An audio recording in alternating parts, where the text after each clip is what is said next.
Allô! Je vais te parler de l'importance d'agrandir ton réseau et de te faire connaître.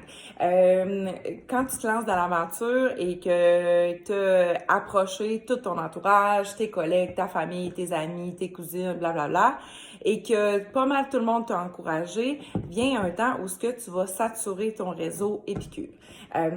Premièrement, vraiment important d'aller de cuisiner en fait. Je trouve que tu sais de cuisiner soit en atelier chez des gens, soit sur ton Facebook, soit sur ton groupe, puis faire découvrir les épices. Il y en a, puis souvent le monde pense que l'épice 3 oignons, bon, on peut juste l'utiliser pour faire la trempette chaude. Ben non, l'épice 3 oignons, tu peux en mettre partout. Fait qu'il faut que tu montres aux gens que l'épice 3 oignons, c'est une épice qui est polyvalente. Puis faire découvrir des nouvelles épices aux gens.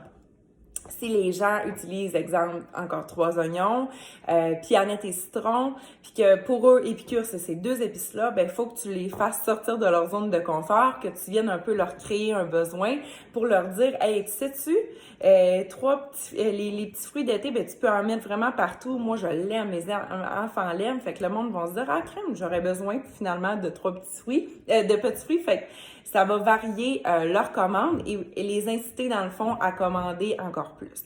Quand tout le monde de ton réseau a commandé, puis que toi, tu veux continuer, dans le fond, à faire grandir ton entreprise, je te suggère fortement de parler de ton groupe sur ton Facebook, de parler de ton groupe à ton entourage. Tu peux faire des petits concours aussi, partager ma page ou inviter des gens à joindre votre page pour la faire grandir. Et, voyons, excusez. Et quand tu vois que c'est encore là, ça sature, il faut que tu te réinventes. Fait qu'à ce moment-là, tu peux aller demander aux gens qui sont actifs sur votre page, à votre entourage, de dire, écoute, j'aurais quelque chose, un service à te demander.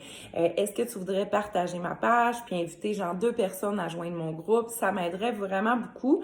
Puis en échange, ben je te mettrais une participation pour gagner une trempette.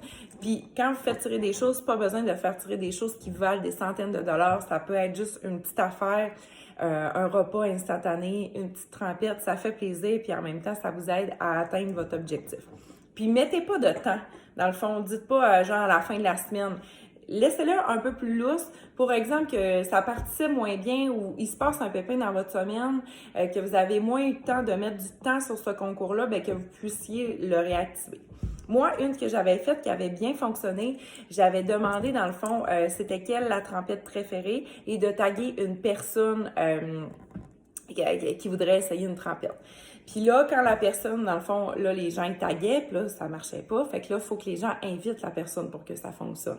Fait que juste de faire des petits rappels, puis de faire popper vos publications.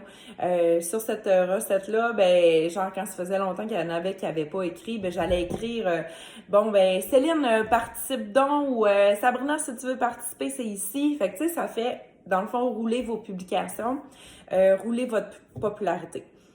Ensuite, ben, dans le fond, c'est ça, de toujours faire grandir et c'est sûr que de faire des ateliers pour les personnes, ça aide aussi à vous faire connaître.